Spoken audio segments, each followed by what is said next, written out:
Just ahead on CTV News, the county school system breaks ground on a new school today. Plus, the Maryland Corps and Service Year option welcomes their second class. It's been interesting to be able to see all the positions that I'm allowed to look into, the experiences that I'm able to have. Those stories and more on CTV News starting now.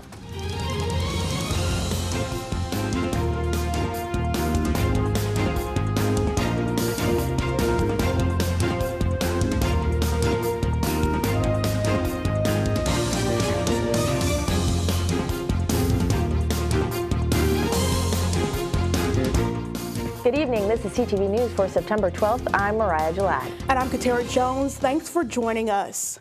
Speaker Mike Johnson delayed a vote Wednesday on a temporary spending bill meant to prevent a government shutdown in 3 weeks. The bill, which would fund federal agencies for 6 months, also includes a new requirement for voter registration, proof of citizenship. Johnson, facing opposition from both parties, isn't backing down on linking these issues. And even as the school year is underway, Prince George's County Public Schools is leading the charge on the future of education. A number of county leaders broke ground on a new school in New Carrollton this morning, one of 8 buildings going up as part of Phase 2 of the Blueprint Schools Plan. The Robert Frost Elementary School is being reimagined as a K-8 academy with state-of-the-art resources, bringing the half-century-old school into the modern era. PGCPS Superintendent Millard House says students deserve to be in spaces that reflect the technology of today. Students need to be a part of what it is that they're going to see beyond education, beyond their K-12 experience. And it's important that they see, throughout this construction project that the community cares about them. That the community wants to see them prepared with all the tools that will be necessary for them to move into the millennium of technology and understanding what it is to be successful. We are really showing that we are invested in making sure that our kids are going to be leaders in the future. They're going to be civically engaged. They're going to be engaged in understanding why they need to care for their earth and why it's important. And I'm just thrilled that we're going to be having this state-of-the-art school here. Work on the school is expected to be complete in summer 2027. Civil rights groups are urging the University of Maryland College Park to reverse its decision to ban student-led pro-Palestinian demonstrations on October 7th, the anniversary of the Hamas attack on Israel and of the war on Gaza. The Council of American Islamic Relations sent a letter to the school warning them that action will be taking, quote, a legal clash with the First Amendment. The school will lose. The university system says it will restrict October 7th demonstrations from any organizations across all institutions. CARE's attorney says this violates students' constitutional rights. The First Amendment doesn't allow the government to be a censor. And campus officials here are deciding to act as dictatorial censors on one day only, on October 7th. And the First Amendment just doesn't allow that, ever. Not on October 7th, not on October 6th, not on October 8th. No legal action has been taken at this time. CARE says they hope the school will reverse course on its own. Well, the first counting and certification of electoral votes at the Capitol since the January 6th insurrection in 2021 will come with significantly increased security next year. The Department of Homeland Security has designated the January 6, 2025 count as a national special security event. That means it will have a level of security similar to events like the State of the Union and presidential inaugurations. This is in an effort to avoid a repeat of the chaos nearly 4 years ago, when a mob of President Donald Trump supporters stormed the Capitol to try and stop Congress from certifying Joe Biden's victory. The 53rd Annual Legislative Conference kicked off yesterday. The conference, held by the Congressional Black Caucus Foundation, is leading public policy gathering focused on issues impacting African Americans. This year's theme, From Vision to Victory, Amplifying Black Voices, is especially important to attendees following Tuesday's debate. With Kamala Harris, an alumni of the caucus, at the top of the Democratic ticket, attendees are elated, and Governor Wes Moore said there is a lot more to be done when it comes to racial inequities. Racism is expensive. Bigotry is expensive. And if we truly want to have an economic system that benefits everybody, we need to create an economic system that allows for the racial wealth gap to become history.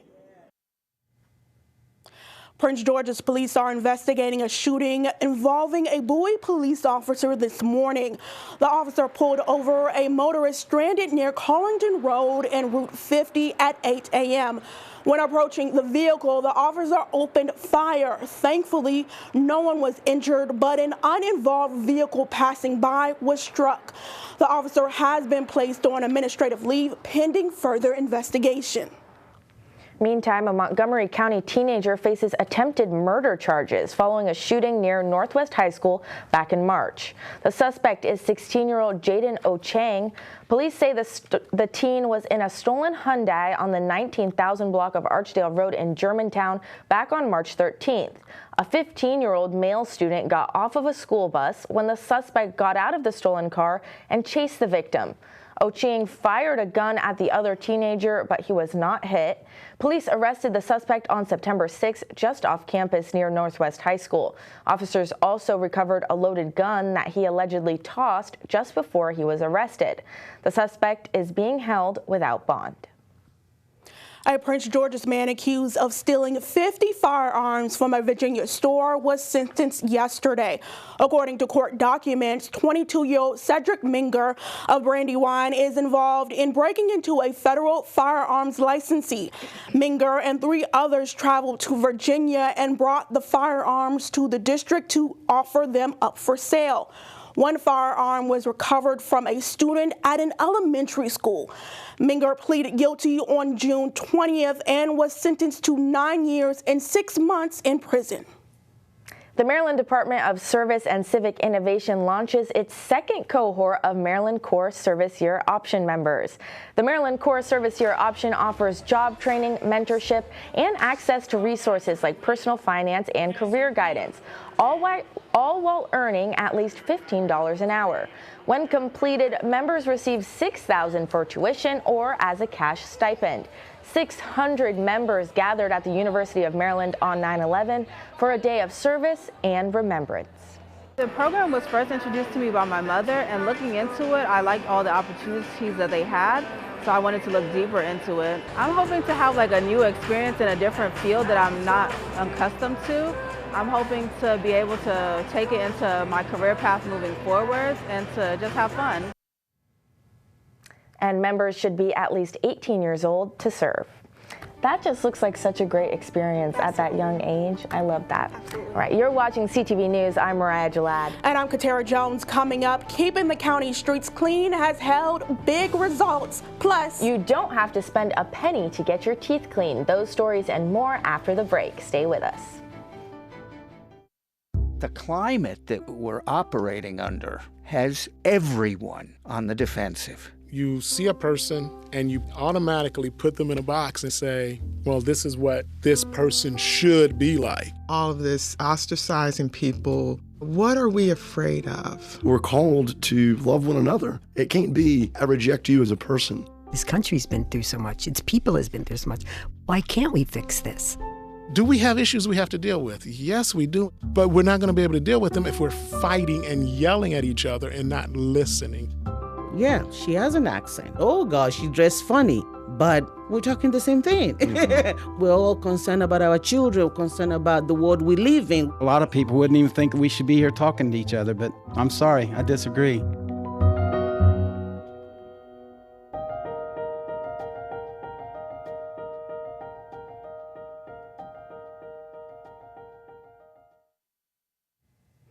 Welcome back. Prince George's County just launched its first ever residential street sweeping campaign. The initiative began just after Labor Day and plans to improve the cleanliness of Prince George's as a whole. We spoke to the director of the county's Department of Public Works and Transportation about the impact the program is already having on the county. The sweeping program we just looked, it's been running for about 9 days, and in those 9 days, our machines have picked up 30 tons of roadside litter. So we are really confident and happy with this program. We really think it's going to do really great things for Prince George's County and help to keep the county clean and be in alignment with the county executive's priority for the environment and a wholesome community. Johnson also says that this initiative will not only improve the cleanliness of our streets, but will have a residual impact on the water as well. We have some welcome news for small business owners. A recent report shows that wage growth is slowing for some industries. Employers have had to balance offering competitive wages to retain quality employees and managing overall expenses. With inflation on the mind of many owners, their biggest expense still remains employee labor cost, even with the slowdown. The National Small Business Jobs Index has indicated modest employment growth closer to pre-pandemic levels. And the Hispanic Chamber of Commerce Prince George's County is celebrating their one-year anniversary. Just ahead of Hispanic Heritage Month, HCOC is celebrating 1 year of strengthening and supporting the Hispanic community in the county. It means a lot. It's a little over a year just to the different events that have occurred throughout the year, but we are really excited. We are here to help small businesses, interns at local colleges, as well as high school students. We're also here to help create more workers in the pipeline for our county. We want to build more entrepreneurs for our county. Hispanic Heritage Month starts this Sunday, the 15th, and HCOC's anniversary celebration is tonight at 5:30. Well, did you floss your teeth correctly? With Free Dentistry Day coming this Saturday, Dental Care in Fort Washington is giving a new meaning to your dentist visit. They will be offering free fillings, cleanings, and checkups to everyone who comes to their health and wellness event. This will be a first come, first serve, so you don't need to bring insurance if you don't even have it. Shamia Daniels, the practice manager, says their goal is to fill your appointment with some good old TLC. So I think ultimately dental affects your overall well-being, and a lot of people don't understand that, and the fear that I think pop culture has cultivated around dentistry has made it hard for people to see beyond all of that scary stuff. So what we really want to help people understand is that, dental concerns are not going to go away. But what you need to do is to make sure that you're taking that time, coming in for your routine dental checkups, so then we don't have that scary, more, major stuff coming up later. For more details on the event, call 301-203-3944. And in business news, Campbell's Soup Co. is breaking up with the soup that has made it so iconic. But the breakup will just be in the name only. For fans of the brand, you will still be able to enjoy the Campbell's soup that you love. But at an annual meeting of investors, the company announced that it would like to be known simply as Campbell's Co. The company is breaking away from tradition after operating as a food seller for the past century and a half and has been operating as Campbell's Soup since 1922. In other business news, Starbucks' new CEO wants to make improvements to service and experience at the coffee giant. Brian Niccol, the chairman and CEO, says the company needs to focus on bettering the customer experience at its store, particularly during the morning rush. Niccol wants to make the stores gathering places like they used to be. The CEO, who used to be at the helm of Chipotle, says Starbucks needs to make sure baristas have the tools and enough time to prepare drinks for customers. And with great power comes great responsibility. And with Jaden Daniels being named the starting quarterback of the Washington Commanders, he gets to take part in a special NFL tradition. Daniels and the other 31 starting NFL quarterbacks will have their signed helmets auctioned off, and the proceeds will help support pediatric cancer research and treatment. This initiative was started by Hall of Fame quarterback Bart Starr, whose family is still carrying the tradition after his passing in 2019. And if you would like to get in on the bidding, you still have time. Bidding closes on Sunday, September 15th.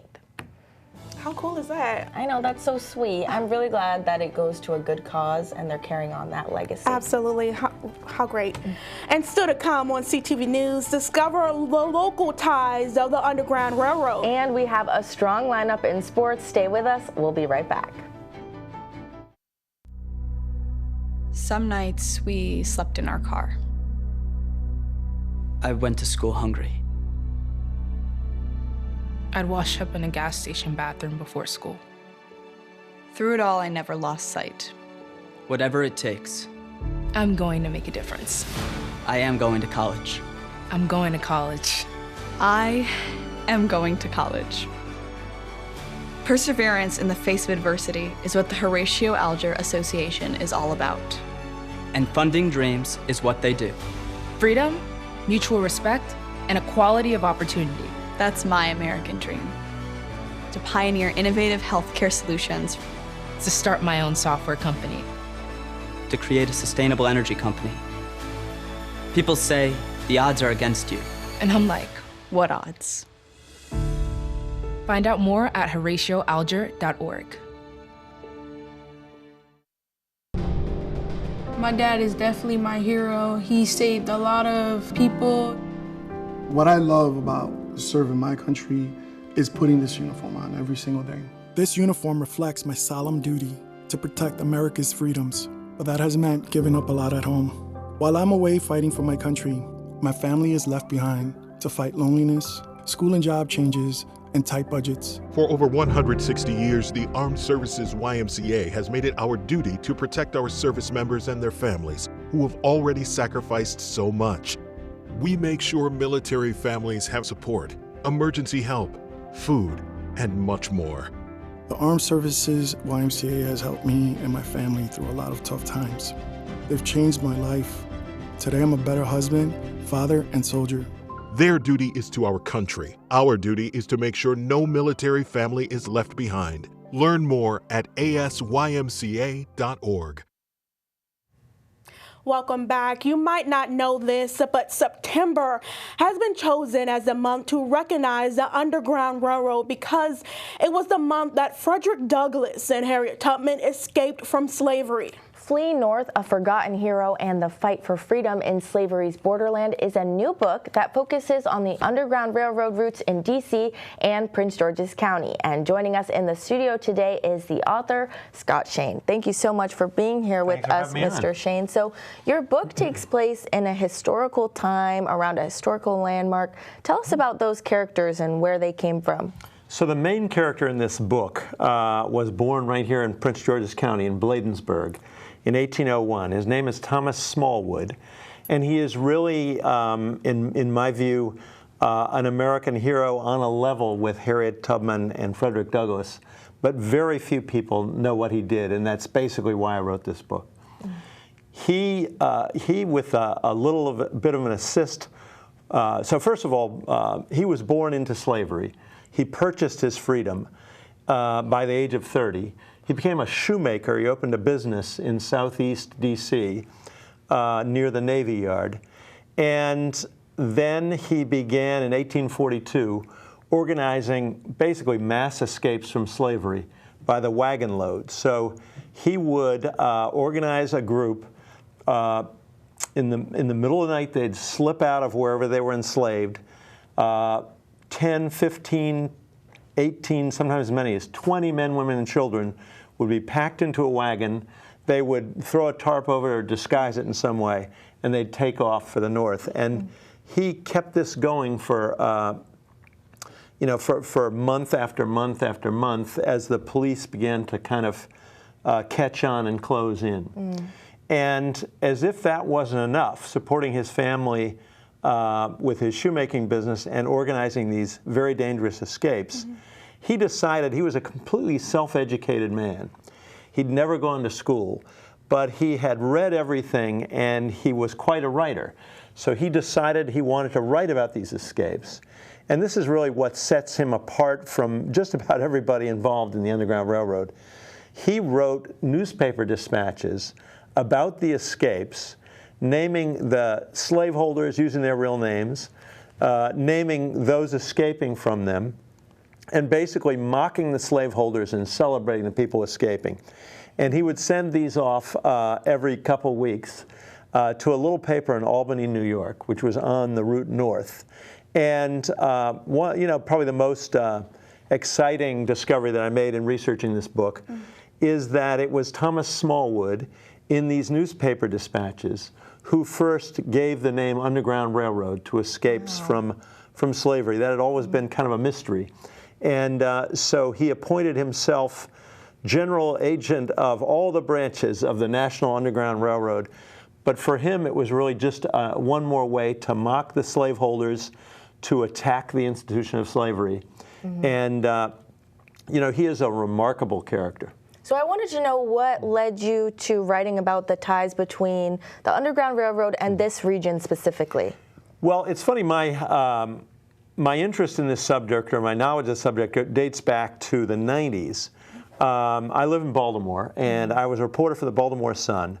And I came across the fact that for many years in the 19th century, slave traders were operating around Baltimore's Inner Harbor. We think of that as a kind of beautiful tourist spot. But back between about 1810 and the Civil War, slave traders were buying and selling human beings and shipping them often by water south to New Orleans. And I wrote about that at the time, but I always wanted to return to that subject. But my research into the slave trade, which is in the book, led me to this particular guy, Thomas Smallwood.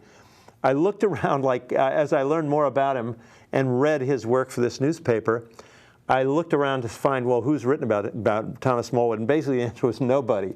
So he became the center of this book and the center of this story, and he should be recognized certainly in his native PG County. So I hope he will. I grew up here in Maryland. Why do you think so many people here in Maryland don't know about Smallwood? Part of it is that the Underground Railroad was a covert operation. What he was doing was extremely dangerous, and if he were caught, it could easily lead to his death, or really at best, a long prison term. He eventually had to make his own flight north, and he ended up in Canada. He had to earn a living. He operated a saw manufacturing plant, and he just sort of faded into the woodwork. He wasn't able to write other than a short memoir, and he just kind of went off people's radar, I think. And I just wanted to mention real quickly that you have an event going on tonight, correct? It is at Marietta House Museum, which is a historic house located on a former slave plantation, tobacco plantation, right here in Prince George's County. So I'm really glad to be talking about it to folks who live, not far from where this man came from. Yeah, that's really exciting for those people, I'm sure. Thank you so much for being here today. My pleasure. Thanks for having me. Thank you. And again, tonight's event is being held at the Marietta House. Registration is recommended if you want to join online. For more information, give them a call at 301-464-5291. And still ahead on CTV News, Simon Buggs brings us our Thursday sports page. Stay right there.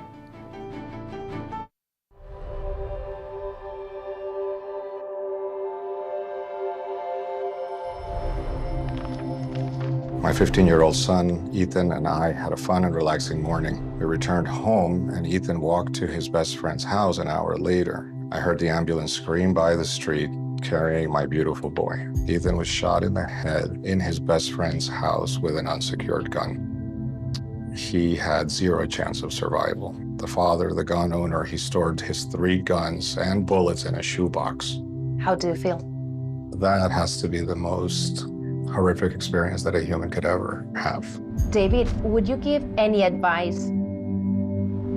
First thing you do is not keep your ammunition with your weapons, and that your weapons need to be locked at all times.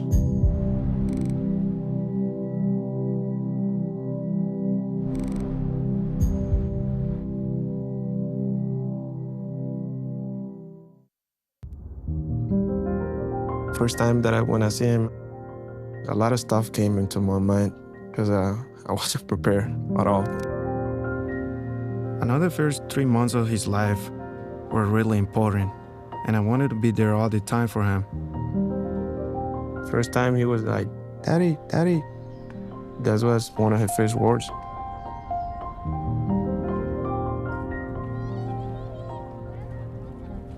He grew up so quick. He just surprised me every day. He's really smart. I really think he can be an astronaut, president. But I'm gonna support him for wherever he wants to be. Whether he wanna be a photographer, musician, whatever. As a father, I guess you don't focus on you. I put himself first. That's what a dad does.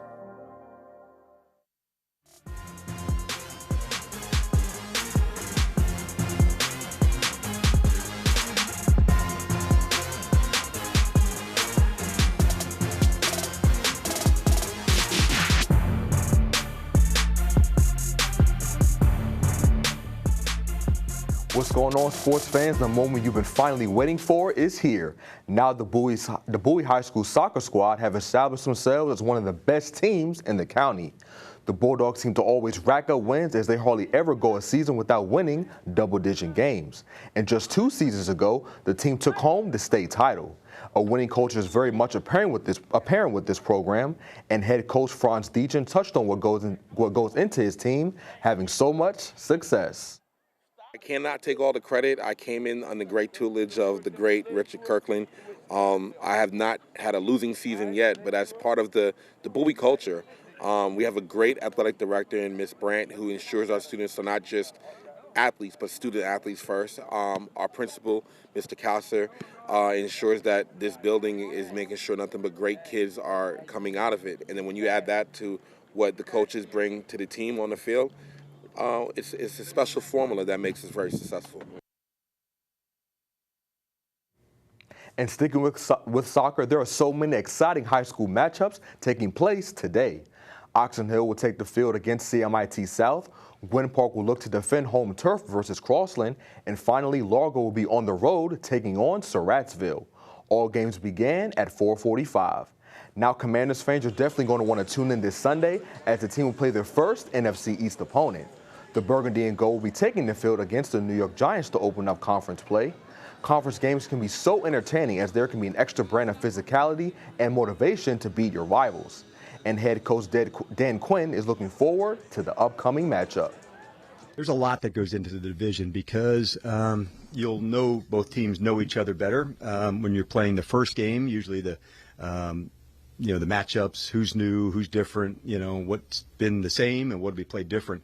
The second time, what new wrinkles can you expect? But I would say, man, like to be a part of this, what a cool honor. Like this is a strong division and has been for, a history of ball. So it's really cool to be a part of it. And so to have, be a part of this game, with Washington and New York, man, we're fired up. Kickoff is at 1 o'clock. I can't wait. Meanwhile, the Terps lacrosse squad will have a new member joining them in 2026 as 3-star prospect Luke Gauss has committed to playing for the team. Gauss is a face-off specialist and currently attends Westmore Central in Chester, New Jersey. And this past season for the school's team, Gauss recorded 23 goals, 8 assists, and scooped up 34 ground balls. And finally, great news, Mystics fans, the team put out another win yesterday. Washington routed the Chicago Sky 89-51. The Mystics will take the court again against the Atlanta Dream tomorrow at 7:30. And that is your Thursday Sports Page. All right, thank you so much, Simon. I'm definitely excited for that Commanders-Giants game. I'm looking forward to it too. All right, now let's take a look at our 3-day weather forecast tonight. Partly cloudy skies with a low of 62. Tomorrow, mostly cloudy skies with a high of 80 and a low of 62. Moving on to a nice weekend with bright and sunny skies. Saturday with a high of 84 and Sunday with a high of 82. And that wraps up CTV News for now. Thanks so much for joining us. We'll see you again tomorrow. Good night. Good night, everybody.